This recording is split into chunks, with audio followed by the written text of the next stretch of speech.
Kuya Ernito. Today we're going to talk about the importance of having a 1099 income if you want to reduce your taxes. So Lynn will be joining me as usual so that she can ask the frequently asked questions regarding your salary or your income.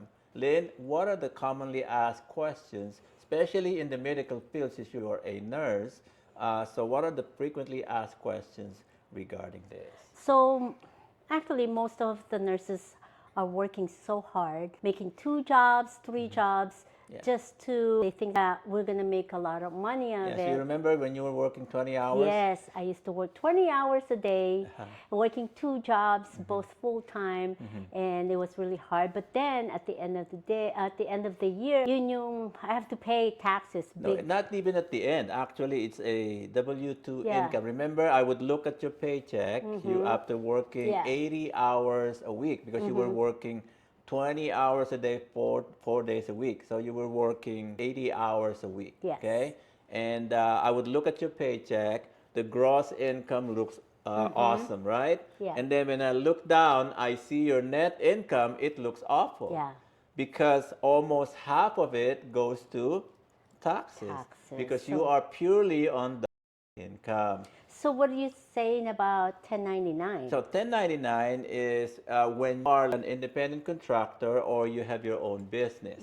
So that enables you to have what you call tax write-offs. That's why business owners, they have the tendency to make a lot of money and pay less taxes because they have what you call tax deductions. Because on a W-2 income, you are on a withholding tax arrangement. Right. So even before you see your paycheck, the tax is already withheld.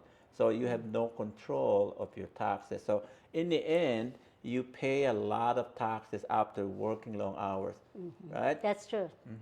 Yeah. And nurses and people from the medical field and other fields who are working so hard, you work so hard because you want to provide for your family, right? Yes, And you want to be able to have a lot of take-home pay.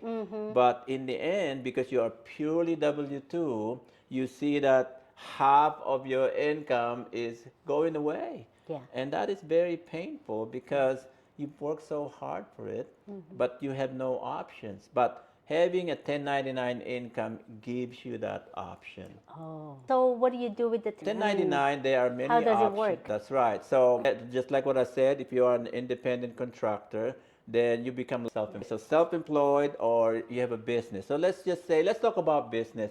What are the ideal businesses that you can have even while working as a full-time employee, just like what you did, right? Or just like what you're doing right now. A lot of nurses are usually working 2, 3 jobs. That's true. Right? That's but correct. but you still want to have an opportunity to reduce your taxes so that you can have a Oh bigger yeah, take-home I pay. remember. Yes.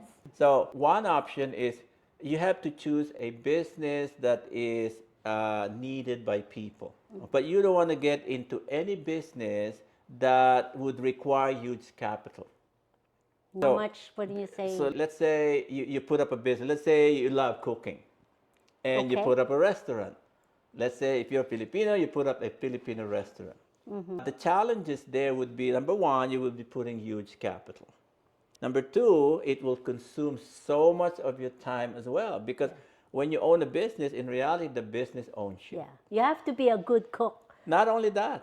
And not there's only a that. lot of people that has already the same thing they can buy, diba? I remember when we had an office in Cerritos, there's this Japanese guy who owns a Japanese restaurant. Yes. You remember that guy? Yes, At the yes, corner? yes. And then he was the chef, Yes. he was the server, Yes.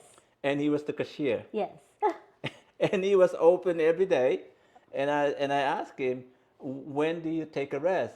And he said, It doesn't have a day off, no weekends, no time for yeah, family. that's right. And then 2 years later, I came back and he was no longer there because he got out of business because he didn't make it. Oh my. And he invested his lifetime savings in that business. What about going online business? Well, online business is a great opportunity, but you gotta choose the services that you are distributing because you want to be a distributor of services that are not Oh, seasonal, yes. that are needed by people. One of them is life insurance. Everybody needs that, right? So a life insurance, for instance, although I'm not limiting options with that, gives you not only it doesn't have any capital.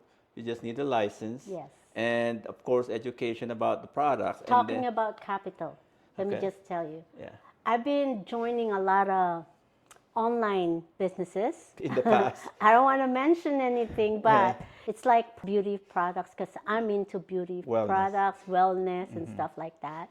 But it always ends up that I have to buy a whole bunch of products, and then for me to get You have some to stock points up. or stock up. Yes. And then they told me that, hey, just get a big set and then you sell that individually. But I end up always not selling it because it's number one, it's too expensive. They cannot do it. So I put up at least 3,000 for one of the products that we used. And then we never used it. I end up giving away in the Philippines. The products. That's why you need to be careful as far as choosing the right services or products that you want to distribute. You want it to be something that everybody needs.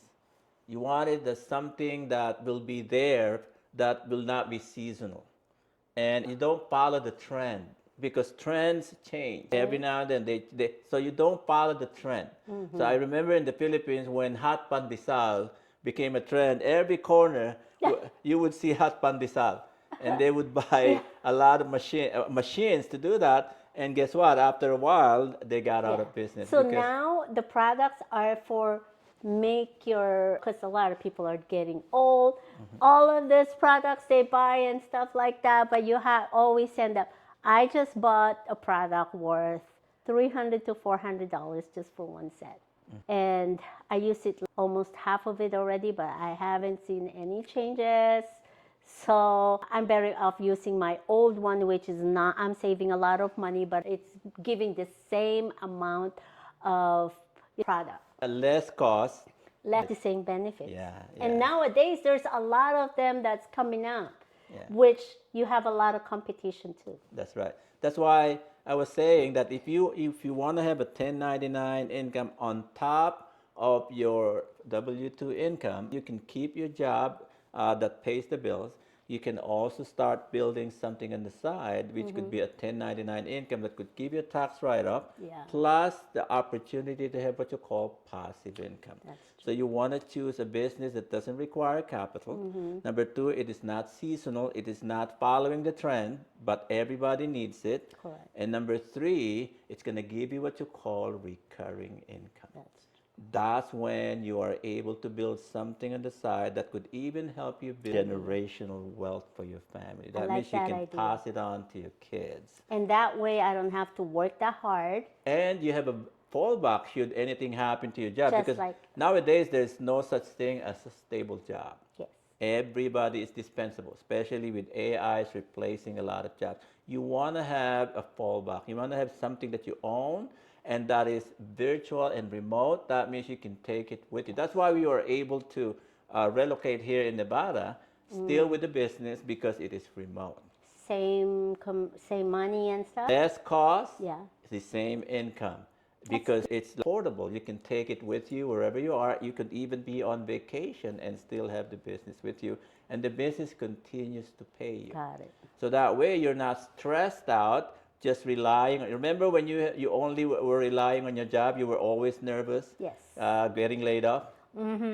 It was really hard Yeah. for me because I got injured, but that was how many times I got injured Yeah. because I'm getting old. Yeah. But when we had the business, But when what we was had the the change in your attitude as far as your job was concerned? Well, the stress is out. I don't really think about, oh, I have to work again, I have to do this again, because I said, if they won't let me, if it's overstaff, I will tell them, hey, if you're overstaffed, let me know. I can take a day off. You can cut me off. So I don't have to worry about, why are they taking me out? Because you're not completely dependent Because on I'm your not paycheck. dependent. And I remember from 40 hours, from 20 hours a day, we were able to cut down your hours down to 20 hours A a week. week and still be Yes. Financially You stable. know, because what we did is that we had this business and then we learned how to bills, pay off our debts. We've learned how to manage our money, which is so good. Now we're living happy, not Comfortably. stressed. That's Yeah. good. So So, the key is not to be wealthy, but to be comfortable. yes. So that means you're not relying solely on one source of income, because now you have a fallback that even helps you reduce your taxes, that even gives you Yeah. passive income and recurring income, something that you own that you can pass on to your kids and give you a shot at building generational wealth for your family. Well, that's all we have for today. So we will see you on the next episode, and we will talk more about life and money. Have a wonderful and a blessed weekend.